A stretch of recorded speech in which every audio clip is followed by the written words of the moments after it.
Hello guys, எல்லாருக்கும் வணக்கம். Welcome to my channel. இந்த வீடியோ வந்து ஒரு இம்பார்ட்டண்டான ஒரு மெசேஜாக இருக்கும் அப்படின்னு நான் பிலீவ் பண்ணுறேன். ஏன் அப்படின்னு பார்த்தீங்கன்னா, சென்ட்ரல் கவர்மெண்ட்லேருந்து வர ஃபார்மசிஸ்ட் வேகன்சிஸ் வந்து நமக்கு லிமிட்டடாக தான் வரும். வருஷத்துக்கு ஒரு 10 ஆர் 15 அந்த ரேஞ்சுக்குள்ளே தான் நோட்டிஃபிகேஷனே வருது ஃபார்மசிஸ்ட்டுக்கு. ஆனால் அந்த ஃபுல் வேகன்சிஸ் கம்பேர் பண்ணும்போது இந்த எஸ்எஸ்சி ஃபேஸ் அந்த நோட்டிஃபிகேஷனில் மட்டும் அதிக வேகன்சிஸ் எப்பயுமே வரும் ஃபார்மசிஸ்ட்டுக்கு. ஏன் அப்படின்னு பார்த்தீங்கன்னா, சென்ட்ரல் கவர்மெண்ட்டில் இருக்க ஃபார்மசிஸ்ட் வேகன்சிஸ் எல்லாமே கேதர் பண்ணி மொத்தமாக ஒரே ஆர்கனைசேஷனில் கொடுத்துருவாங்க. அதாவது எஸ்எஸ்சின்ற ஒரு ஸ்டாஃப் செலெக்ஷன் கமிஷன், அவங்க தான் எக்ஸாம் பாடி கண்டக்ட் பண்ணுறது. அவங்கக்கிட்ட ப்ரொவைட் பண்ணிடுவாங்க. இந்த லிஸ்ட்லாம் வேகன்சிஸ் இருக்குது, ஸோ அவங்களாம் ஃபில்அப் பண்ணி கொடுங்க அப்படின்ட்டு. ஸோ அந்த வேகன்சிஸ் எல்லாமே கேதர் பண்ணி இவங்க ஒரே நோட்டிஃபிகேஷனில் விட்டு அதில் வேகன்சிஸ் ஃபில் பண்ணுவாங்க. அந்த வகையில் எஸ்எஸ்சி ஃபார்மசிஸ்ட் வருஷத்துக்கு ஒரு முறை தான் அனௌன்ஸ் பண்ணுவாங்க. அதில் பார்த்தீங்கன்னா 50+ வேகன்சிஸ் மினிமம் ஒரு 50+ வேகன்சிஸ் ஃபார்மசிஸ்ட் வேகன்சிஸ் மட்டும் ஃபில் பண்ணுவாங்க.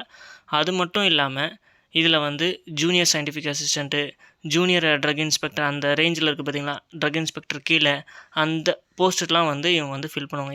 எக்ஸாம்பிள் பார்த்திங்கன்னா, ப்ரீவியஸ் இயர் சென்னையிலே ஒரு வேகன்சி விட்டுருந்தாங்க. என்ன அப்படின்னு பார்த்தீங்கன்னா, சிடிடிஎல்லேருந்து ஜூனியர் சயின்டிஃபிக் அசிஸ்டண்ட். நம்பலைன்னா நீங்கள் ஃபேஸ் 12 2024 அந்த நோட்டிஃபிகேஷன் எடுத்து பார்த்தீங்கன்னா, சென்னையில் சிடிடிஎல் என்ற ஒரு ஆர்கனைசேஷனில் ஜூனியர் சயின்டிஃபிக் அசிஸ்டண்ட், அது பார்த்திங்கன்னா சேலரியே உங்களுக்கு எப்படியும் மாதத்துக்கு 60,000 அந்த ரேஞ்சில் வரும். ஸோ அந்த மாதிரி ஒரு வேகன்சிஸும் ரிலீஸ் ஆச்சு. சென்னையில் மட்டும் இல்லாமல் அதர் ஸ்டேட்லேயும் இந்தமாதிரி junior scientific assistant, research assistant அப்படின்ட்டு ஃபார்மசிஸ்ட் எலிஜிபிலிட்டியில் நிறைய வேகன்சிஸ் ரிலீஸ் ஆச்சு. அதில் பார்த்திங்கன்னா மேக்ஸிமம் இல்லை, ஃபுல்லாகவே நார்த் இந்தியன் பீப்புள்ஸ் தான் செலக்ட் ஆனாங்க. அதாவது நீங்கள் previous year 2024 phase 12 cut off எடுத்து பார்த்தீங்கன்னா, லிஸ்ட்டில் சிடிடிஎல்லில் ஜூனியர் சயின்டிஃபிக் அசிஸ்டண்ட் 3 வேகன்சி விட்டுருந்தாங்க. அதில் பார்த்தீங்கன்னா ஒரு தமிழ் பீப்புள் கூட செலக்ட் ஆகலை. ஃபுல்லாகவே ஹிந்தி பீப்புள்ஸ் தான் செலக்ட் ஆனாங்க. நானும் அதை அட்டன் பண்ணி இருந்தேன். ஆனால் எனக்கு நெகட்டிவ் மார்க்லேயும் போச்சு. பார்த்திங்கன்னா ப்ரீவியஸ் இயர் கம்பேர் பண்ணும்போது கட் ஆஃப் அதிகமாகவும் இருந்துச்சு. நார்மலாக ஒரு 140 அந்த 150 ரேஞ்சில் தான் இருக்கும் கட் ஆஃபு. ஆனால் ப்ரீவியஸ் இயர் பார்த்திங்கன்னா 2024 கட் ஆஃபே 170+ நார்த் இந்தியன் பீப்புள் வச்சாங்க. ஸோ அது அன்பிலீவபிள். அது எப்படி நடந்ததுன்னு எனக்கும் இன்னும் சாத்தியமாகவும் எனக்கு தோணலை. ஸோ அந்த மாதிரி இந்த வருஷமும் நடக்கக்கூடாது அப்படின்ட்டு ஒரு மோட்டிவில் இந்த வீடியோ மேக் பண்ணியிருக்கேன். ஏன் அப்படின்னு பார்த்திங்கன்னா, ப்ரீவியஸ் இயர் நிறைய பேர் அப்ளை பண்ணாங்களா அப்படின்ட்டு ஒரு அவேர்னஸ் இருக்கா இல்லையான்னு எனக்கு தெரியல. ஸோ இந்த வருஷம் ஒரு அவேர்னஸ் க்ரியேட் பண்ணணும், தமிழ் பீப்புள்ஸ்க்கும் இந்த மாதிரி வேகன்சிஸ்லாம் வருது அப்படின்ட்டு ப்ரொவைட் பண்ணணும் அப்படின்ட்டு இந்த வீடியோ மேக் பண்ணியிருக்கேன். ஸோ ரெகுலர் அப்டேட்டுக்கு நம்ம சேனலை சப்ஸ்கிரைப் பண்ணி வச்சுக்கோங்க.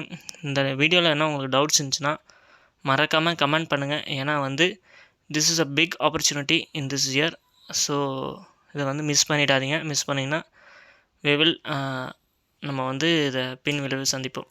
சரி, வாங்க வீடியோக்குள்ளே போகலாம். ஃபர்ஸ்ட் ஆஃப் ஆல், எஸ்எஸ்சி வருஷத்துக்கு ஒரு முறை விடுற அந்த நோட்டிஃபிகேஷன் ஆல் ஓவரில் இருக்க சென்ட்ரல் கவர்மெண்ட்டில் எய்ம்ஸு, இஎஸ்ஐசி அந்த மாதிரி ஆர்கனைசேஷன்லேருந்து கூட இங்கே எடுத்து வேக்கன்சிஸ் விடுவாங்க. சேஃப்கார்ட், அதாவது இதை எஸ்எஸ்சி ஃபேஸ் 12 ஆல்ரெடி நம்ம ப்ரீவியஸ் இயருக்கு வந்த நோட்டிஃபிகேஷன் நான் போன வருஷமே வீடியோ போட்டிருப்பேன். அதை பார்க்காதவங்க பார்த்து தெரிஞ்சுக்கோங்க. இல்லைனாலும் நிறைய பேர் இதை பற்றி ஹிந்தி சேனலில் தான் போட்டிருப்பாங்க. தமிழ் சேனலில் யார் போட்டிருக்கான்னு எனக்கு தெரியல.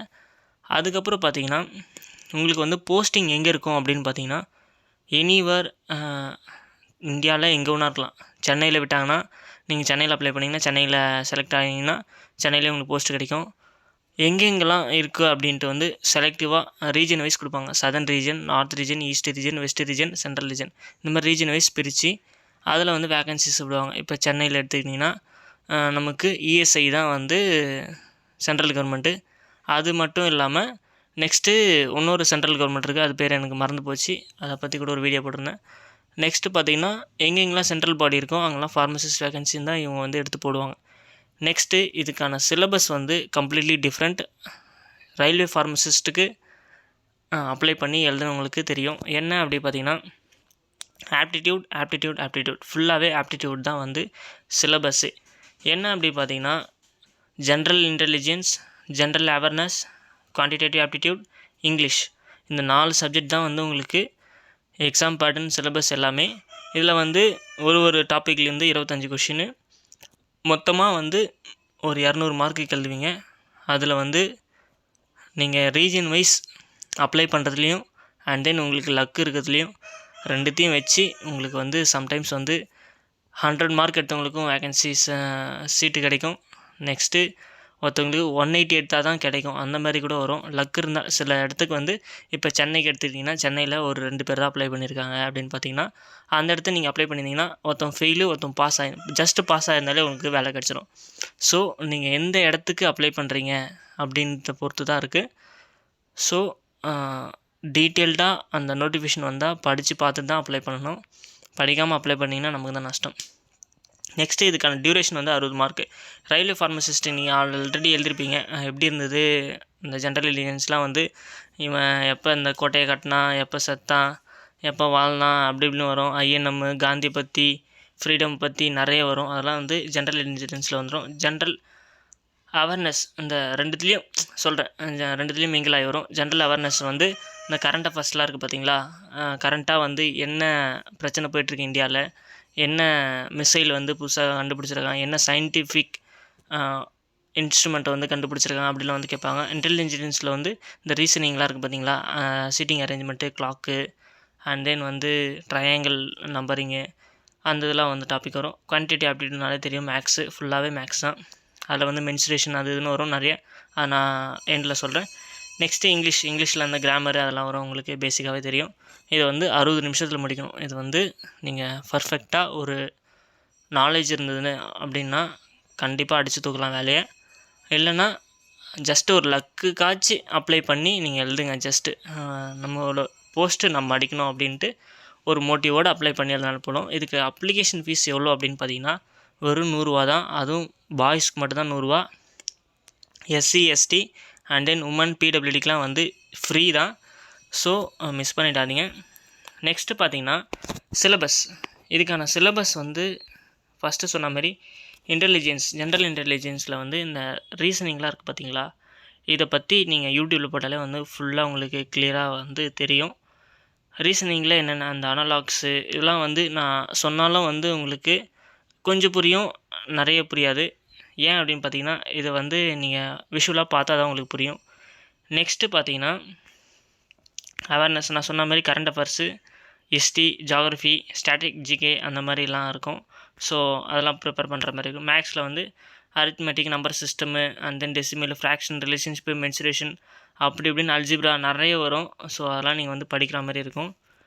நெக்ஸ்ட்டு வந்து இங்கிலீஷில் வந்து கிராமரு, நெக்ஸ்ட்டு இந்த பேராகிராஃப் கொடுத்து பேராகிராஃப்லேருந்து எழுதுகிற மாதிரி clause and then synonyms, antonyms and then பார்த்தீங்கன்னா ஆக்டிவ் வாய்ஸ், பேசிவ் வாய்ஸ் இதெல்லாம் இருக்குது பார்த்தீங்களா, சஃப்லிங், சென்டென்ஸ் அது இதுன்னு நிறைய இருக்கும். ஸோ இதெல்லாம் வந்து கம்ப்ளீட்டாக நமக்கு வந்து டிஃப்ரெண்ட்டாக இருக்கும். ஃபார்மசிஸ்ட் சிலபஸே வராது, அது ஒரு ப்ளஸ்ஸு, சில பேருக்கு அது ஒரு மைனஸ்ஸு. ஸோ இதை பற்றி ஒரு அவேர்னஸ்க்காக தான் இந்த வீடியோ போட்டிருக்கேன். இதோட notification coming June 6 I think. So June 6 மேலே தான் வந்து ரிலீஸ் ஆகுதுன்னு நினைக்கிறேன். ஆனால் ஜூன் மாதம் கண்டிப்பாக ரிலீஸ் ஆகுது. அது ரிலீஸ் ஆகி ஒரு 2 மந்த்துக்குள்ளே எக்ஸாம் வந்துடும். ஸோ இப்போலேருந்தே படிக்க ஆரம்பிங்க. இதை பற்றி உங்களுக்கு மோர் இன்ஃபர்மேஷன் வேணும் அப்படின்னா மறக்காமல் கமெண்ட் பண்ணுங்கள், இல்லை பர்சனாக கூட டெக்ஸ்ட் பண்ணுங்கள், நான் வந்து ரிப்ளை பண்ணுறேன். ஓகே, நன்றி, வணக்கம்.